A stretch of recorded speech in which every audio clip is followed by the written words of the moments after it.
Hello and welcome to Guns and Gear. I'm going to make a video today about camp knives, and there's a particularly good reason for that. I just recently went to the doctor, and the doctor says that the healing is coming along really well with my left arm, so I'm starting the physical therapy and trying to build up the strength and the range of motion and things of that nature. I got to tell you, I have been very surprised if you have your arm immobilized for a length of time like I have, how much strength you really lose in your arm.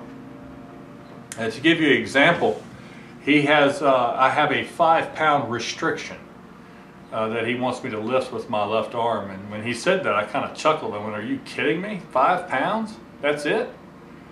But then I went to my first physical therapy, and I found out that 5 pounds actually weighs a lot.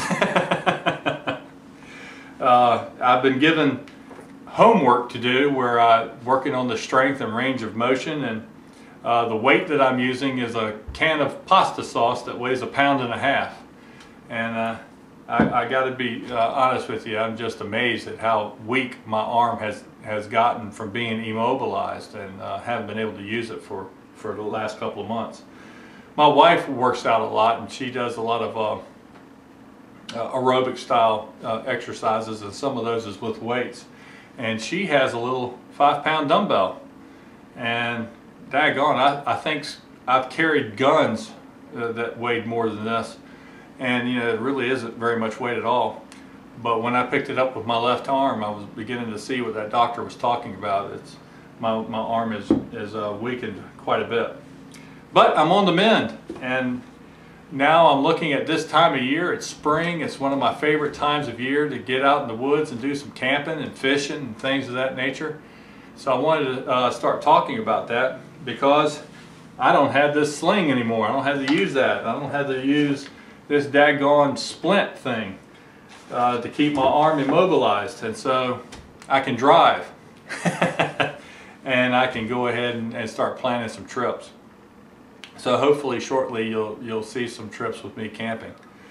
But I really wanted to talk about in this video is the camping knife, the general purpose camping knife. Now, I'm not talking about the great big knife that you use to baton through really large logs or chop down a tree or anything. I'm talking about the knife that you have on your hip that you carry with you when you're camping. Okay, for me, that knife means that it's going to be somewhere between 4 and 6 inches usually. And I wanted to have a discussion on the type of knives that we use for our general purpose camping knives, that knife that you use the most. And it can be used from anything from cutting up a steak to maybe doing a little light batoning to get a fire started. Bushcraft knives are very popular right now, and I'm kind of new to them. Maybe I think the first bushcraft knife I bought was maybe 6 years ago. And I find them to be very purposeful knives, very good knives. I'm going to talk some about the different blade geometry, if you will, the grinds of the knives, the different edges that are on knives, and what I particularly like. But I guess I've placed a bunch of knives out on the table here to give you an idea of different styles and different types of knives. Now, this is probably going to end up being a 2-part video because I don't want it to be too long. But at any rate, thought I would make this a little bit of an introduction to hopefully open up a conversation about general purpose camp knives.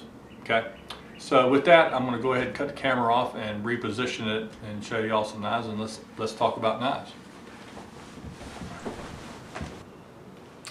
All right, move the camera around now, and you got a bunch of knives laying on the table here, and this is hopefully a good representation of what I mean when I talk about a general purpose camp knife.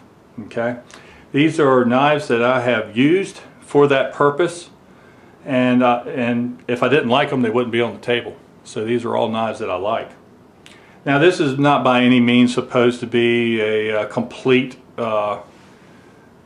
collection or whatever. I'm always interested in new knives and new designs and things of that nature. But I'll go over some of the knives and the blade geometry and what I like and what I found that are good for certain things and not so good for others. And we'll have a little bit of a discussion on that. Now, the first knife, this is a military knife. Okay, and this was the first knife actually commissioned for World War II. It's called the Quartermaster's knife, or the Q knife. And this one was made by Cattaraugus, I think is how you say the name of it. I'm probably messing that up. But I think Cattaraugus and Case made the majority of these knives. And this knife was actually considered to be one of the most durable knives that they had in World War II. Now, there was a ton of different knives that were used in World War II, and none more famous than the fabled K-bar. But this knife was a little bit smaller. It was considered a little bit sturdier knife, and I would have to agree. Just a great all-around knife, just like the K-bar is. And this fits into that niche of being a very good all-purpose camp knife. Now, the blade length is a little bit shorter than a K-bar. It's just over 6 inches, just barely over 6 inches. But like the K-bar, it uses 1095 steel. It has a stick tang, but you can see that the tang is fairly wide. And you'll notice that the pommel is actually just nailed down with these nails right here. This pommel was literally designed to hammer with, to hammer down like a tent peg or something, and that was the purpose for it.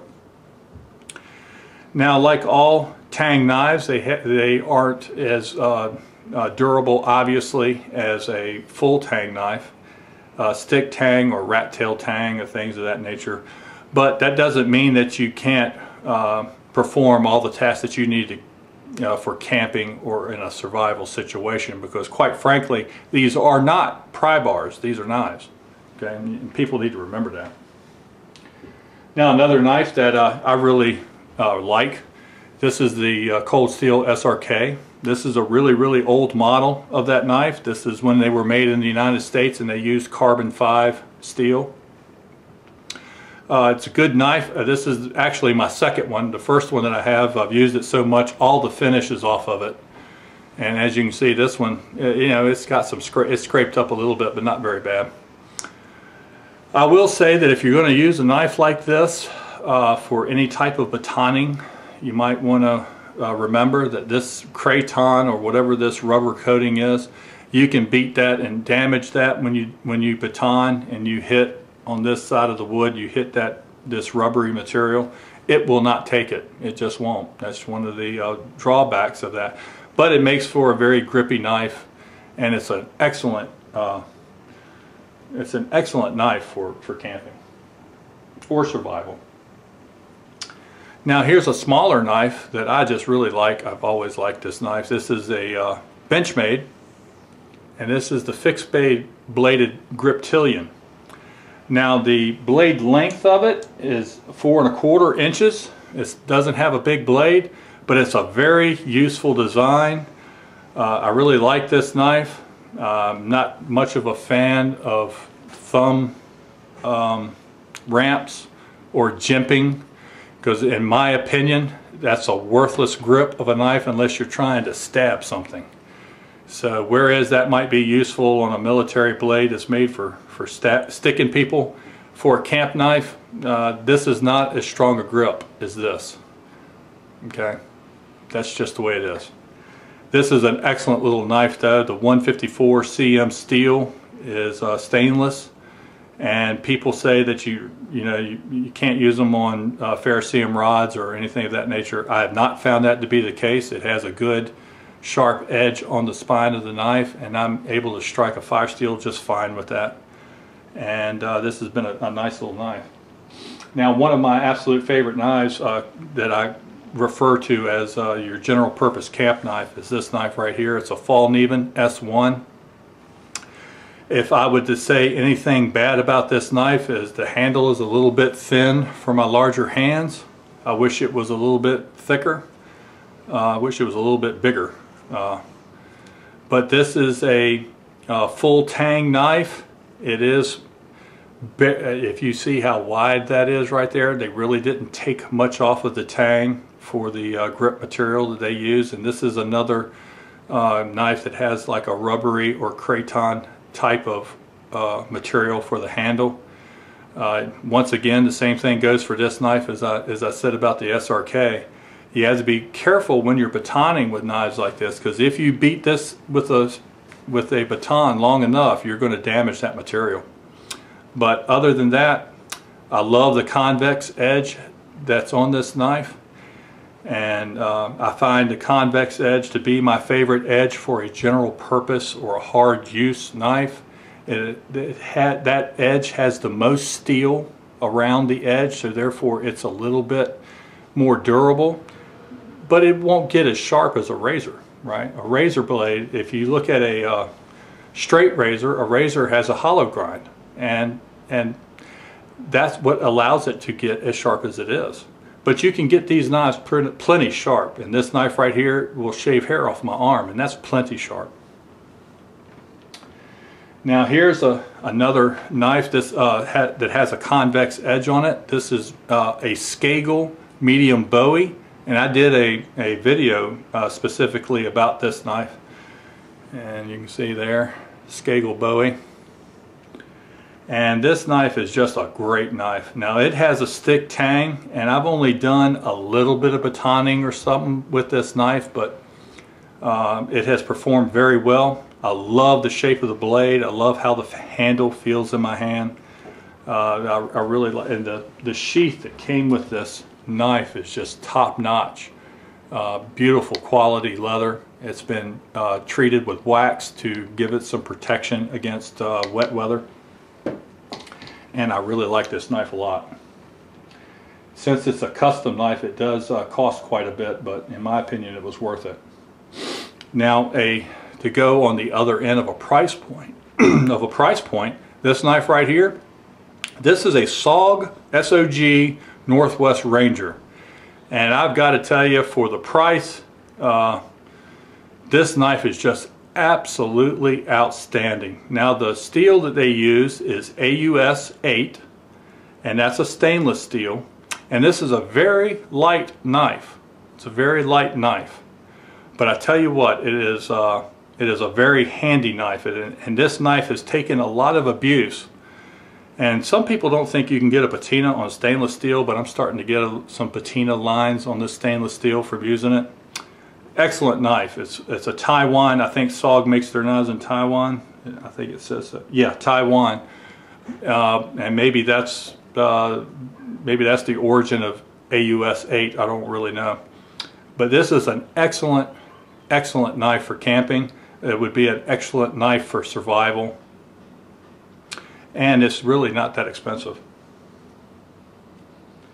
Now the next knife is a custom knife. This is a Bark River knife, and it's called the Trail Buddy. Alright, and the Trail Buddy has a small blade just over 4 inches, right at 4 1/4 inches. And Mike Stewart, the owner of Bark River Knives, he has a pretty amazing knowledge set on knives. He worked with Marbles knives for a while, and he makes knives for blackjack knives, and of course now he has his own brand of knives, and this knife was based off of a Marbles knife, and like I said, Bark River calls this the Trail Buddy. I love the upswept blade. It's reminiscent of a good skinning knife. It does have the convex edge, and it has pretty thick stock. It's 3/8 of an inch thick, so it's a fairly robust knife. And it comes with an excellent sheath, and you can see this sheath pretty much covers all but like the last quarter of the knife. Okay, and once again, this has been wax treated to kind of help it with the with moisture. This is A2 steel, and A2 steel is a high carbon steel. It's a very good steel, and it depends on who you talk to, but it's usually considered, if you look on a metallurgy site, it's a little bit more durable than 01 or 1095. So that's, I guess, why you see a lot of custom makers using A2. But at any rate, this is a nice little knife. I've only used it once out in the field, but I just love the design on it. I wish the handle was just a little bit bigger on it though. Now, this is going to make this video pretty long, so I'm probably going to stop here. And the next set of knives that we'll be talking about are bushcraft types of knives, okay? And I think that bushcraft knives make excellent knives for camping and what I would call a general purpose knife. So that'll be my next video. So with that, thank you for watching. Interested to see what you guys think and talking about the knives that you may use for a general purpose knife. As always, I appreciate you, and just remember to shoot straight on the range and in life. Thanks.